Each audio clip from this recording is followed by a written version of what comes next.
comidas de publicistas eran básicamente, eras una elegida así, guau, si te invitaban a las comidas de publicidad. Señora, de las famosas representantes de artistas, y me dijo que había un catálogo de Televisa, que si yo quería participar. Amigos, en el video de hoy exploraremos detalles oscuros y ocultos que Televisa por años ha tratado de que la gente no se entere. Pero en este video exploraremos a fondo esas cosas que no quieren que tú conozcas y esos chismosos que siguen publicando porquería nos han llenado de vergüenza.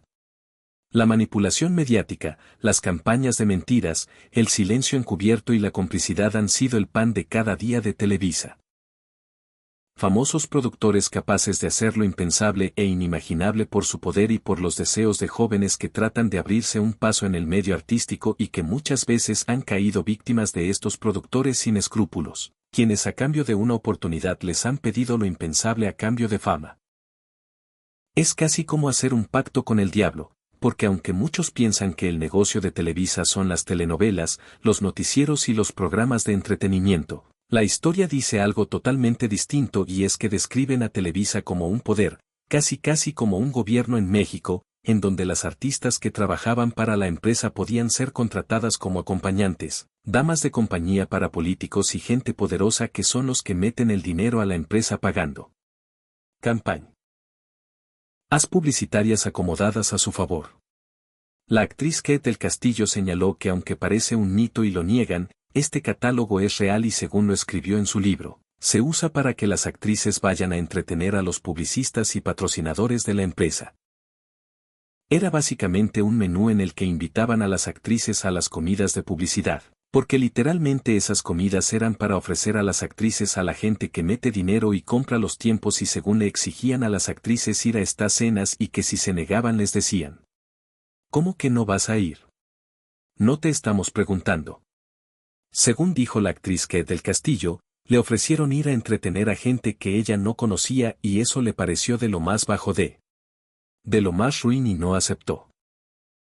Pero ese no aceptar le trajo consecuencias en su carrera artística, porque desde entonces ya no tuvo protagónicos, prácticamente la excluyeron. Y aquí viene uno de los secretos más escabrosos. Los protagónicos de Televisa son a cambio de serle fiel a la empresa. Los trabajos en Televisa son a cambio de ser sumisa y hacer lo que la empresa exige. Y entonces aquí la gente se pregunta qué pasa entonces con la gente que por años ha sido fiel a Televisa y que está metida en programas como hoy, cuando ya llevan más de 25 años al aire y la gente va y viene, pero ellas permanecen, como es el caso de Galilea Montijo y Andrea Legarreta, quienes han sido señaladas abiertamente de tener amantes dentro de la empresa, bueno en el caso de Andrea. ¿Pero en el caso de Galilea ha sido señalada de tener amantes fuera de la empresa? Oscuros señores, quienes utilizan un catálogo que según dicen es un catálogo de pasta azul que trae los precios de cada actriz, como quien dice, cuánto cobran por hora y ahí les exigen el tiempo que estarían con ellas y la transportación de punto A a punto B. Cada artista tiene diferente precio, algunas tienen un costo más alto que otras, dependiendo de la fama. Pero si ustedes piensan que esto es lo más oscuro de Televisa, no señores, esto es apenas la punta del iceberg, lo más perturbador, apenas estamos por revelarlo, así que quédate porque lo que viene te pondrá la piel de gallina, la piel chinita. Y nuestro siguiente dato que Televisa no quiere que te enteres es la elección de presidentes en México. Por años se ha sabido que Televisa es un arma del gobierno, sobre todo para los intereses del PRI, quienes manipulaban a través de Televisa a la gente que votaba. ¿Y cómo lo hacían?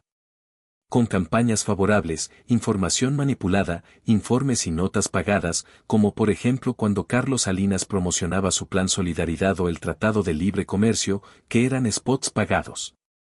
Y así han logrado manipular para poner a los líderes en el gobierno que ellos quieren.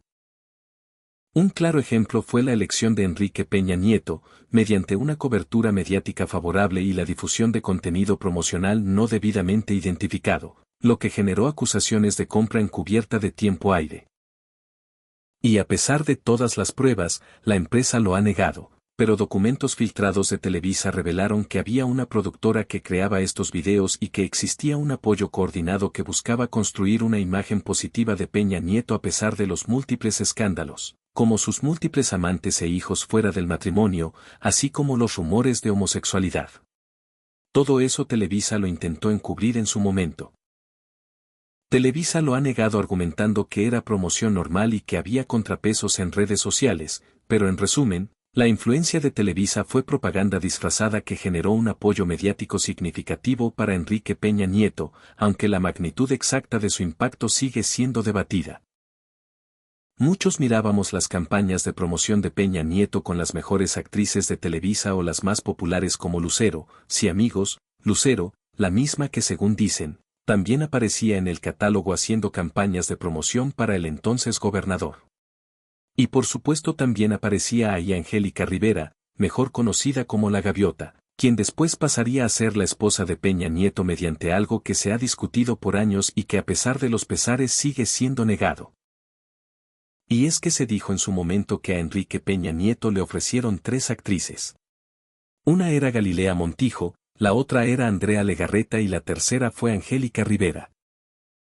Según dijeron, Galilea Montijo fue descartada por lo grande y porque hacía lucir a Peña Nieto pequeño, mientras que Andrea Legarreta no convencía mucho al círculo de Peña Nieto debido a los escándalos que había tenido. Así que optaron por la opción de Angélica Rivera, a pesar de tener esposo y estar casada por la iglesia. Hicieron todo lo posible para que este matrimonio fuese anulado y la casaron con Peña Nieto en uno de los matrimonios más polémicos de la historia, porque hasta el arzobispado mexicano estuvo involucrado.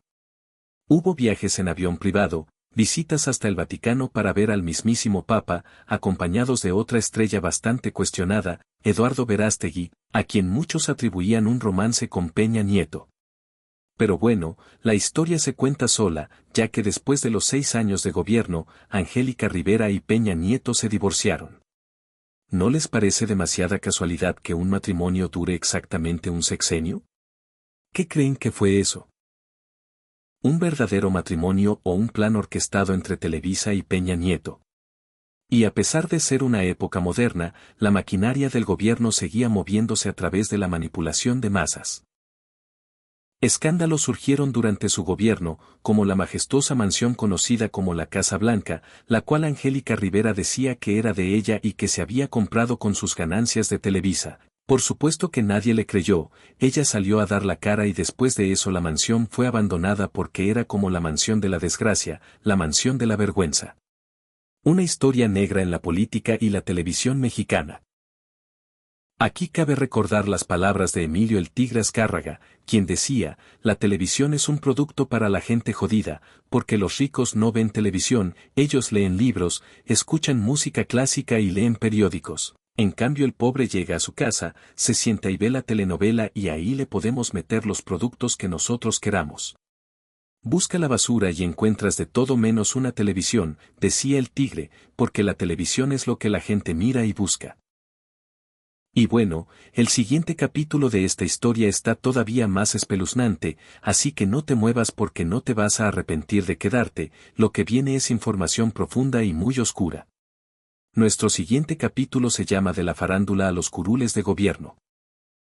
Famosos involucrados sobre todo en la materia política, que han sido actores, han sido comediantes, han sido de todo pero menos políticos y que han llegado a estos puestos con el único afán de conseguir poder y dinero, como lo fue el recordado caso de Carmen Salinas, sí, la recordada corcholata que según decían todos, llegaba solo a dormirse al Congreso, no proponía ninguna ley, pero eso sí, llegaba puntual a cobrar su cheque de fin de mes. Ella misma lo confesó. Yo no sé por qué estoy aquí, a mí me pusieron y con eso amigos decía mucho, decía que estaba ahí por orden exclusiva de Televisa, empresa a la que por muchos años le fue fiel y en la que trabajó hasta el día de su muerte.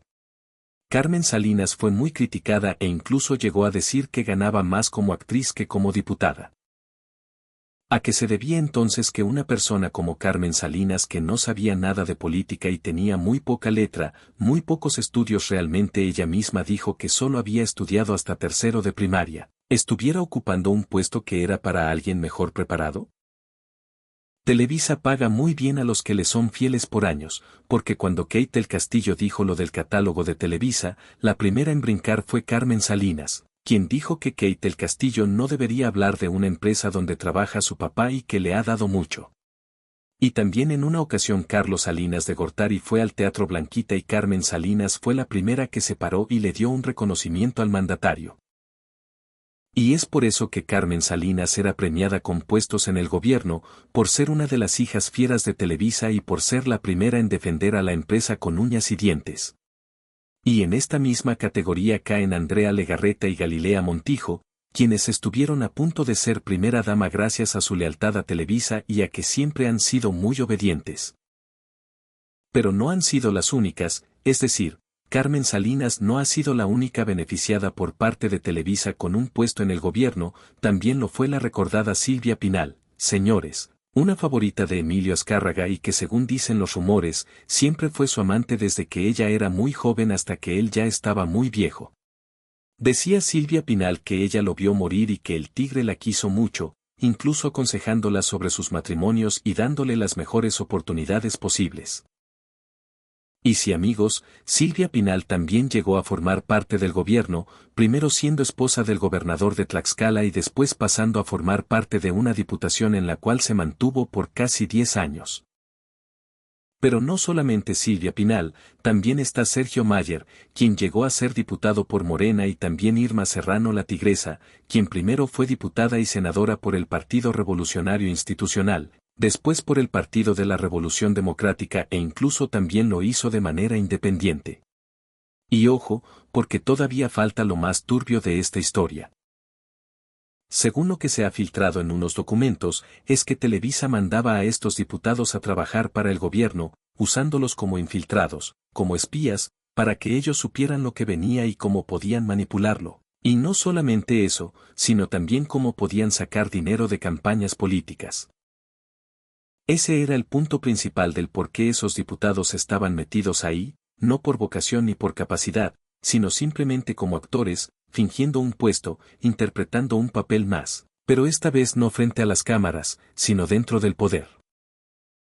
Y ahí es donde todo se vuelve todavía más turbio, porque ya no estamos hablando de ficción, estamos hablando de una actuación con consecuencias reales y si piensas que esto es todo lo que traemos, no amigos, están equivocados. Porque ahorita viene uno de los capítulos más difíciles, ya que hablamos de seres oscuros y atroces que operan dentro de Televisa.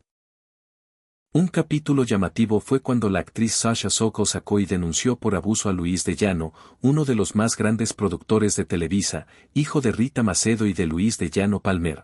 Él fue uno de los productores más exitosos de la década de los 80, produciendo grupos musicales como Garibaldi, Timbiriche y Cabá, así como telenovelas como Atrévete a soñar y la exitosísima serie de Cachún Cachún Rarrá, todos inspirados en jóvenes y adolescentes para llamar y atraer la atención de los mismos.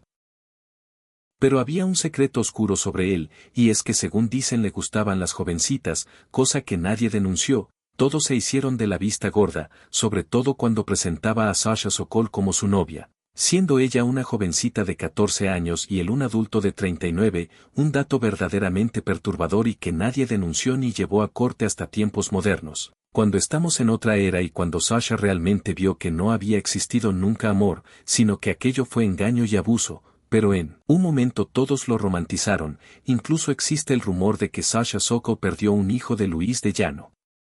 A la fecha Luis de Llano fue declarado culpable y tendrá que pagar una cantidad en daños y perjuicios a la actriz y cantante, quien por años dijo haberse refugiado en las drogas para mitigar todo este dolor y todo este pesar que le ha causado esta historia. Y la historia se repite una y más veces con los productores de Televisa que más bien deberían ser encarcelados porque han sido unos verdaderos delincuentes con todos los abusos de poder que hicieron y de los cuales se salvan muy pocos. Como por ejemplo el caso de Sergio Andrade, productor de Televisa, él por muchos años trabajó a la par de Raúl Velasco en Siempre en Domingo, a él le encargaban producir a los artistas nuevos que apenas empezaban su carrera artística, era un joven que muchos consideraban un músico prodigio, pero que estaba haciendo uso indebido de su poder. Una de las primeras actrices que le encargaron producir fue Cristal, una joven no vidente a quien le produjo un álbum, pero con la que también sostuvo una relación amorosa y quien dijo haber sido víctima de malos tratos del productor. Pero no solamente fue ella, también se le encargó producirle un álbum a Lucero cuando ella apenas tenía 12 años y ahí sí que la cosa se puso fuerte, pues dicen que intentó tener una relación sentimental con ella, pero que fue descubierto por el hermano, quien escuchó una conversación telefónica entre Lucero y Sergio Andrade. El hermano de Lucero puso sobre alerta a su mamá, quien inmediatamente fue a advertir a Sergio Andrade que se alejara de su hija y dicen que la señora llegó con una pistola. Sí, señores, así de fuerte estuvo la cosa. Posteriormente a eso Televisa no hizo nada con estos datos, era para que Televisa lo hubiera corrido, pero no lo hizo. Después Sergio Andrade siguió con el grupo Boquitas Pintadas, que eran también jovencitas, entre las cuales se encontraba Gloria Trevi y Mary Boquitas.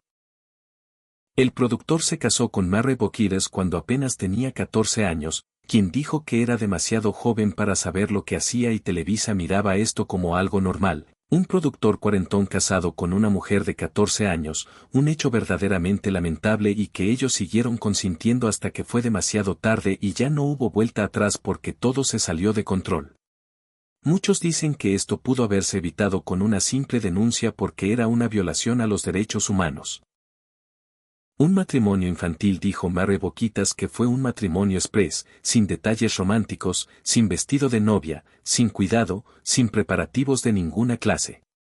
Aunque los padres se opusieron inicialmente a la boda, según dicen que el productor musical recurrió a las amenazas asegurando que si no se la llevaba casada se la robaría, como hacían antiguamente en los ranchos amigos. Y esto ocurría una y otra vez en Televisa con diferentes productores.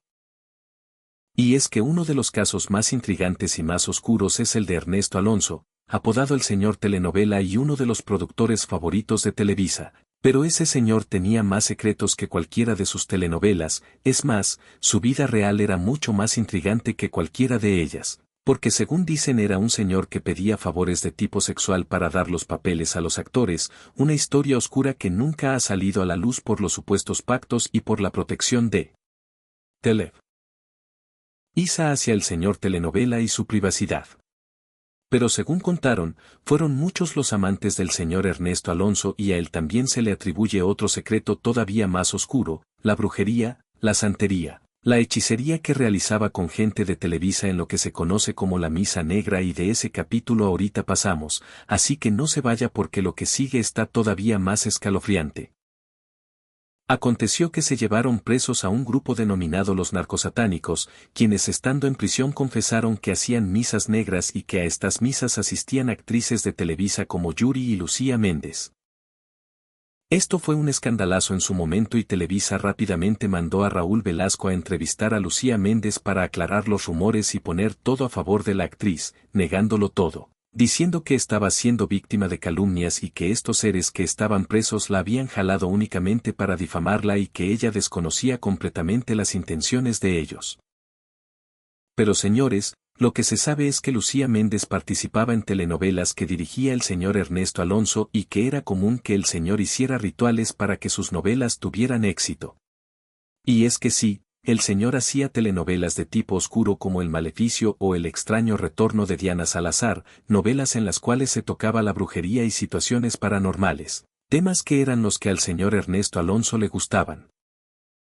Pero también había otra poderosa bruja dentro de Televisa y esa era la tigresa Irma Serrano, quien abiertamente se declaraba amante del chamuco. Ella tenía pactos oscuros con gente que practicaba el satanismo en México y no lo ocultaba para nada, sobre todo cuando la gente iba a su casa porque en la puerta había una estatua de un demonio, algo verdaderamente espeluznante. Muchos periodistas que iban a entrevistarla decían que sentían miedo, que querían llegar, entrevistarla y salir corriendo de ahí, pero a Irma Serrano le gustaba que la gente se quedara. Invitaba a desayunar, hacía fiestas en esa mansión y todo mundo estaba muerto del terror. Incluso se decía que no quería que nadie se fuera hasta que ella estuviera satisfecha y que soltaba 2 tigres para que nadie se atreviera a salir. Lo verdaderamente espeluznante es que, según dicen, estas tradiciones han continuado por años en Televisa, al punto de que, según cuentan, Galilea Montijo, la presentadora de hoy, llega a regar polvitos mágicos en el set de filmación diciendo que eso atrae la buena vibra y que es una reconocida santera y que por eso muchos le tienen miedo. Y no solamente ella, según dicen, también famosos como Niurka Marcos ha declarado abiertamente que practica la brujería y que tiene un caldero, datos verdaderamente espeluznantes. Televisa no tenía competencia, eran los únicos que dictaban lo que se miraba y lo que se escuchaba e hicieron poderosos a personajes como Raúl Velasco, quien llegó a sentirse el zar de la música en México, y es que en realidad sí lo era, porque decidía que pegaba y que no pegaba en México, eso le daba muchísimo poder y ese poder en muchas ocasiones lo hacía abusar de él. Y es que salió en el periódico de aquel entonces que Raúl Velasco tendría una relación con Yuri, la cantante veracruzana, quien llegó a su programa y rápidamente se convirtió en una de las favoritas del señor Velasco. La invitaba a casi todos los programas que había en esa época, colocándola una y otra vez frente al público, mientras otros artistas simplemente desaparecían del mapa. Y ahí, amigos, es donde uno se pregunta quién mandaba realmente en el mundo del espectáculo en México. Y según dicen que esto fue a cambio de una relación sentimental y que todos en Televisa estaban al tanto de esto, tanto así que en una ocasión en la prensa se dijo que Raúl Velasco dejaría a su esposa alemana para casarse con Yuri, un dato verdaderamente espeluznante porque Yuri apenas tenía 14 años cuando esta información salió a la luz. Yuri lo negó tajantemente y dijo que el señor Velasco siempre fue una buena persona con ella, pero hay varios testimonios que dicen que no fue así. En lo que han contado algunas famosas, Raúl Velasco era una persona con un carácter sin filtros, es decir, decía lo que pensaba sin importar si ofendía o no. Y cuando alguien con ese carácter tiene tanto poder en sus manos, el miedo se vuelve parte del ambiente. Y eso era porque era una persona muy poderosa. Incluso llegó a humillar artistas a los que él consideraba que no tenían futuro dentro de la música, como pasó con el caso de El Zorro, que fue uno de los artistas más humillados de la historia. Mientras él sostenía su presentación al aire, llegó Raúl Velasco y lo paró así en seco. Y no solamente eso, sino que dijo públicamente que no le veía futuro dentro de la música. Pero varios testimonios coinciden en algo: el señor Raúl Velasco humillaba a los artistas, no estaba mal, únicamente ponía solo a los que eran de su agrado. Entre ellos, por supuesto, estaba Yuri y también Lucero, de quien muchos dicen que llegó a pedirle favores de tipo sexual con tal de seguir gozando de la recurrencia en Siempre en Domingo. Porque salir en Siempre en Domingo era un éxito garantizado para cualquier estrella, incluyendo giras por toda la República. ¿Y quién controlaba esa puerta? Controlaba carreras, sueños y destinos, pero tenía preferencia sobre todo por los artistas que venían del extranjero. Según dijo el diseñador Mitzi, a los artistas extranjeros Raúl Velasco les pagaba viáticos, les pagaba hotel, les pagaba alimentación y además les daba dinero para vestuario, maquillaje y peinados. Pero a los artistas nacionales no les daba absolutamente nada, ellos tenían que pagarse sus propios pasajes, invertir en su ropa, en sus peinados y en todo lo demás. Y que en una ocasión, Lucha Villa se atrevió a decirle que le diera dinero porque no le salían las cuentas y lo que Raúl Velasco le contestó fue: pues si quieres, ya no vengas.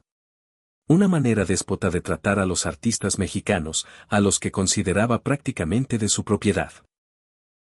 Y fue por esa razón que Juan Gabriel ya no quiso ir más a Siempre en Domingo, argumentando que en Televisa se creían dueños de él solo por ser mexicano. Y ahí, amigos, es donde se confirma algo muy: no era solo un programa de televisión, era un sistema de control.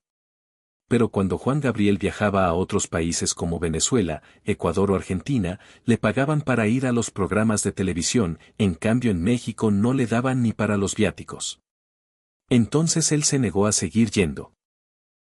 Y ahí fue cuando Raúl Velasco fue humillado, porque en sus últimos años de vida quería que Juan Gabriel fuera al Festival Acapulco y Juan Gabriel se negó. Según contó el propio Raúl Velasco, él se humilló y lloró. Entonces fue cuando Juan Gabriel se compadeció de él y decidió presentarse en dicho festival. También había discriminación hacia la gente con rasgos indígenas, como fue el caso de Juanelo, quien dijo que lo trataron mal en Siempre en Domingo porque lo consideraban feo. Y al momento de su presentación Raúl Velasco dijo: al aquí está el feo que canta bonito, algo verdaderamente lamentable, pero así fue como Raúl Velasco condujo el programa por años bajo el amparo de Televisa, quien realmente nunca apoyó de la misma manera a los artistas mexicanos como apoyaba a los artistas extranjeros. Muchos talentos simplemente no tuvieron la oportunidad de llegar a ese programa, no por falta de talento, sino por la falta de oportunidad o simplemente porque no tenían la apariencia que Televisa quería proyectar. Uno de los casos más recordados fue cuando Yalitza Aparicio, mexicana de Oaxaca, logró la nominación al Oscar. De hecho, se movió una noticia en todo México porque era una persona indígena siendo nominada a un premio tan importante. Muchas actrices y actores de Televisa se mostraban consternados y tenían palabras no de aprecio sino de crítica hacia Yalitza, incluso Laura Zapata llegó a decir: "La suerte de las feas, las bonitas, la deseamos", una frase que fue considerada por muchos como una verdadera falta de respeto y una muestra clara del clasismo mexicano, o que me dicen del comentario de Sergio Goyri, uno de los comentarios más despectivos que ha habido dentro de la farándula y que por supuesto le valió la cancelación en redes sociales. Pero esa era la manera en que Televisa se expresaba de la gente indígena, por eso nunca tenían una representante de esa cultura protagonizando ninguna de sus telenovelas. Podíamos ver a Verónica Castro Ojiverde, a Lucía Méndez, a Erika Buenfil, a Edith González, todas mujeres altas, blancas, que para nada reflejaban la media real de la mujer mexicana y por supuesto no tenían a nadie de apariencia indígena y en ninguno de sus grupos musicales el único personaje que salía en representación de los indígenas era la India María, pero era un personaje cómico al que mucha gente le atribuye haber estereotipado a la población indígena en México como una clase ignorante y tonta, cuando es todo lo contrario. Y ese es otro capítulo que Televisa no quiere que te enteres, como por años han segregado a la población indígena invisibilizándola, burlándose de ella y negándole un lugar real en la televisión mexicana. Capítulo final de este video de lo que Televisa no quiere que te enteres. Y este capítulo habla de algo todavía más delicado, la guerra mediática que Televisa le puede montar a cualquier persona que se oponga a sus intereses. Ha existido desde hace años el conocimiento de que en Televisa se hacen campañas en contra de sus adversarios, inventando escándalos y difundiendo datos falsos. También se ha dicho que por años se han encubierto muchas cosas y esto fue dado a conocer por las revelaciones de Germán Gómez, quien trabajó por muchos años dentro de Televisa en un área conocida como el Palomar.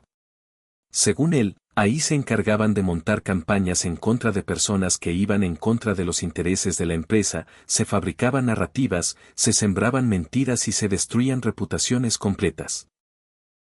Un ejemplo fue lo que le montaron a uno de los empresarios más influyentes, Miguel Alemán Magnani, diciendo que su compañía de yachts era impuntual e insegura. Esa campaña mediática terminó por desmontar un proyecto comercial completo hasta que la empresa quebró y según dicen el Congreso debería haber creado una comisión de investigación para analizar este tipo de prácticas, pero hasta la fecha eso no ha ocurrido. Así que amigos, aquí termina este video, pero la historia no termina aquí, porque cuando el poder controla la narrativa, la verdad siempre tiene un precio y hoy ustedes ya conocen una parte de ella. Gracias por quedarte hasta aquí y escuchar esta historia tras el telón. No olvides darle like, activar la campanita y suscribirte. También deja un comentario y comparte esta historia si crees que necesita ser escuchada. Hasta la próxima.